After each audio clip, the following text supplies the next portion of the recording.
Hello बच्चों, आप लोग कैसे हैं? मैं विश्वास करता हूँ आप लोग सब ठीक होंगे। हम प्रार्थना करते हैं और प्रार्थना कर कर हम लोग संडे स्कूल शुरू करते हैं। आइए हम हाथ जोड़े हम प्रार्थना करते हैं। स्वर्गीय पिता प्रभु जी, हम आपको धन्यवाद देते हैं परमेश्वर, एक बार फिर अपनी उपस्थिति में आने के लिए आपने एक मौका दिया। आपका वचन जब हम सीखने के लिए जा रहे हैं परमेश्वर, हम एक एक से आप बात करें, हम एक एक के जीवन में आप कार्य करें। आइए कि सारी बातों को हम आपके हाथ में सौंपते हैं। सर आदर महिमा केवल हम आपको देते हैं। प्रार्थना प्रभु यीशु मसीह के नाम से मांगते हैं, आमीन। बच्चों, याद है आपको हम 10 विपत्तियों के बारे में सीख रहे थे। पहले हमने शुरू के 5 विपत्तियां देखी। आगे हम परमेश्वर के और न्याय के विषय में देखते हैं कि परमेश्वर अंतिम 5 विपत्तियों को जो भेजने जा रहा है, क्योंकि फिरौन परमेश्वर की आज्ञा का पालन नहीं कर रहा था। तो छठी विपत्ति कौन सी थी?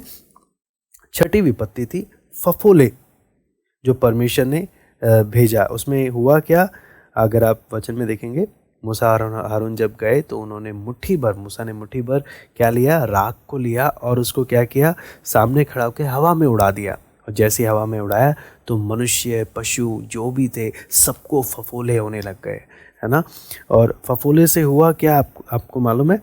सब जगह जितने, आपको मालूम है, जितने लोग, जितने जानवर बचे थे, जो भी थे, सब में इतना ज़्यादा, आपको मालूम है जब फोड़े निकलते हैं कितना दर्द होता है, कितने परेशान हो जाते हैं। तो फिरौन ने क्या किया? फिरौन ने अपने जादूगरों को बुलाया, जो भी मंदिर के पुजारी, सब लोगों को बुलाया, लेकिन आपको मालूम है वो लोग आ नहीं पाए। क्यों नहीं आए राजा के पास? क्योंकि उनका शरीर इतना अशुद्ध हो गया, इतना वो हो गया। आपको मालूम है मिस्री लोग अपने आप को इतना साफ सफाई से रखने वाले लोग थे, इतना नहाना धोना, 3-4 बार नहाना, इतना साफ सफाई में रहने वाले लोग थे। लेकिन जब परमेश्वर ने ये जब विपत्ति भेजा तो पूरे शरीर में उनका क्या हो गया? फफोले हो गए। और लेकिन आपको सबसे बड़ी बात आपको मालूम है, लेकिन फिरौन ने अपना मन कठोर कर लिया। उसने क्या नहीं किया? अब परमेश्वर की बात को माना नहीं। और लेकिन अगर आप देखेंगे ना, तो ये जो विपत्ति थी, ये विपत्ति इजरायलियों पर नहीं, सिर्फ किन पर पड़ी? मिस्रियों पर पड़ी। और आगे जब हम 7वीं विपत्ति के बारे में देखते हैं, तो जब समझ में मूसा को, जब फिरौन ने जब घमंड किया, तो मूसा को परमेश्वर ने मूसा के द्वारा क्या बोला कि अब विपत्तियां और भयानक होने लगेंगी अगर तू मानेगा नहीं तो। और ऐसे में परमेश्वर ने जो 7वीं विपत्ति जो भेजी परमेश्वर ने, वो थी ओले। परमेश्वर ने मूसा ने जब अपनी लाठी को आकाश की ओर उठाया तो हुआ क्या? परमेश्वर ने भूमि पर बहुत बिजलियां कड़कने लगी, बवंडर होने लगे, और परमेश्वर ने ओले और बिजली को क्या किया? भेजा।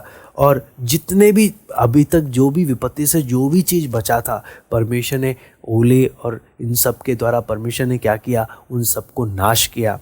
फिर अगर आप इसमें, आप मालूम है उन लोगों का ओसिरस करके फसलों का देवता था, तो फसलों के देवता ने भी क्या नहीं कर पाया? वो मिस्र के फसलों को, कुछ भी चीज़ को क्या नहीं कर पाए? बचा नहीं पाए। फिर आपको मालूम है, और फसलों का देवता था। और इसी के साथ साथ 8वीं विपत्ति जब आप पढ़ते हैं, टिड्डियों को परमेश्वर ने जब भेजा, तब सबसे ज़्यादा फसलों को नुकसान हुआ और उनके देवता कुछ भी नहीं कर पाए। परमेश्वर ने आंधी चलाई और उस सब जगह से जितने भी टिड्डियाँ थे सबको भेजकर मिस्र का सारा फसल को परमेश्वर ने क्या कर दिया? नाश कर दिया। भयानक से भयानक परिस्थिति, आप मालूम है, उनके वहाँ पर हुआ, लेकिन इजराइलियों को बिल्कुल भी कुछ भी नहीं हुआ। बिल्कुल इजराइल लोग सुरक्षित रहे। और हमें नहीं मालूम कितने समय तक ये टिड्डियों ने नुकसान किया। आपको मालूम है, ये जो विपत्तियाँ मैं आपको बता रहा हूँ, ये 1-2 दिन में सारी विपत्तियाँ नहीं हुई। इस बार इन घटनाओं को महीने लग गए। महीने तक फिरौन अपना मन कठोर कर रहा है, परमेश्वर की सजा आती जा रही है। तो आगे जब हम 9वीं विपत्ति के बारे में देखते हैं, जिसके बारे में मैंने पिछली बार भी बताया कि जब फिरौन नहीं माना, मूसा ने क्या किया? आकाश की ओर अपना हाथ जब उठाया, पूरे मिस्र में 3 दिन तक अंधकार छा गया, पूरे मिस्र में। लेकिन मिस्र के दूसरी जगह में, गोशीन की जगह में जहाँ इजराइल लोग रहते थे, वहाँ ऐसा कोई चीज़ नहीं था। वो लोग बड़े मज़े से अपना जीवन बिता रहे थे। और लेकिन जब फ़िरौन ये सब विपत्तियों को देखते हुए फ़िरौन का इतना दिमाग खराब हो गया, फ़िरौन इतना मन कठोर कर लिया फ़िरौन ने कि फ़िरौन ने मूसा को धमकी दे दिया कि मूसा, अगली बार तू मेरे सामने महल में आया मैं तुझे जान से मार दूंगा। लेकिन मूसा ने बोला, अगली बार तुम्हें पता है परमेश्वर कितना भयानक सज़ा भेजने जा रहा है। मूसा ने समझाने की कोशिश करी कितना भयानक सज़ा आने वाला है, लेकिन फ़िरौन माना नहीं। और स्थिति हुई कि आपको मालूम है परमेश्वर का जो सज़ा पड़ा उनके ऊपर, वो सज़ा क्या था आपको मालूम है? परमेश्वर ने पहलौठे की मृत्यु, मिस्र के जितने भी पहलौठे थे उनकी मृत्यु हुई। इस प्रकार परमेश्वर ने बुरी तरह से मिस्र देश पर डाला। और फिर मिस्र के अब सवाल आएगा कि फ़िरौन का कठोर मन कर रहा है तो मिस्रियों के सबके पहलौठे को क्यों मार रहा है? आपको मालूम है फ़िरौन ने इज़राइलियों के सब पहलौठे, सब लड़कों को फ़िरौन ने इज़राइलियों के मारा। परमेश्वर ने ठीक उसको वापस पेमेंट किया। इज़राइल लोग परमेश्वर के पहलौठे थे। पहलौठा बहुत इम्पोर्टेंस होता है। जब फ़िरौन परमेश्वर के पहलौठों के साथ खेलने लगा, परमेश्वर ने मिस्र के पहलौठों को मारा। कहने का मतलब क्या है? धोखा ना खाओ, परमेश्वर ठट्टों में नहीं उड़ाया जाता। परमेश्वर के साथ खेलो मत। परमेश्वर की बात नहीं मानेंगे, परमेश्वर का भारी सजा आएगा। ये बात परमेश्वर ने फिर उनको समझाया। और रात के समय में परमेश्वर का दूत परमेश्वर ने अच्छे से उसका सर्वनाश किया। और आगे आपको मालूम है इससे हमें क्या चीज़ मालूम है कि जब फिर परमेश्वर ने इज़राइलियों को बड़ी सामर्थ के साथ वहाँ से निकाला।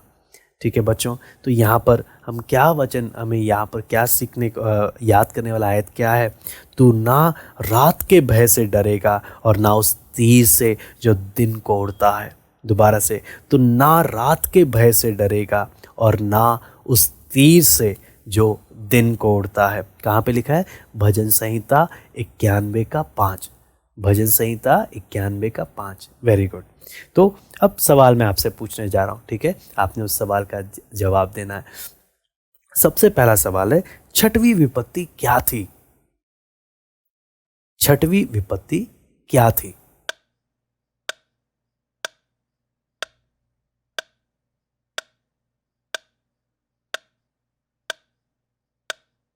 Very good. छठवीं विपत्ति फफोले थी, है ना? फिर बिजली और ओले को किसने भेजा?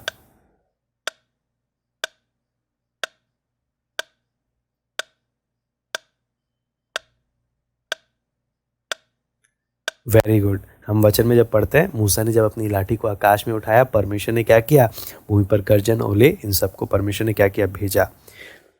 तीसरा सवाल, टिड्डियों को कौन लाया?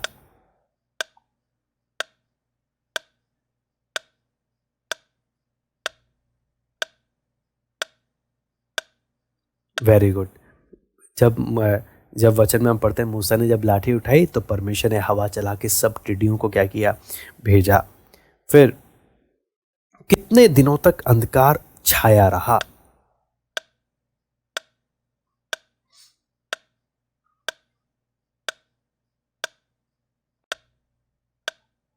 Very good. 3 दिन तक अंधकार क्या किया? छाया रहा। फिर आखिरी सवाल है, 10वीं विपत्ति क्या थी?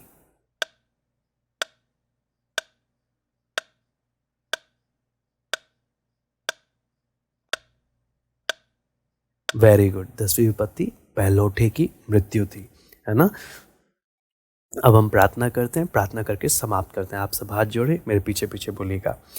प्यारे प्रभु, आपकी सामर्थ और सुरक्षा के लिए धन्यवाद।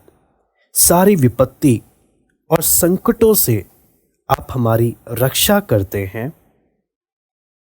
सदा आज्ञाकारी बने रहने में हमारी सहायता करें। सारी प्रार्थना हम प्रभु यीशु मसीह के नाम से करते हैं, आमीन। ओके बच्चों, बाय, फिर मिलते हैं।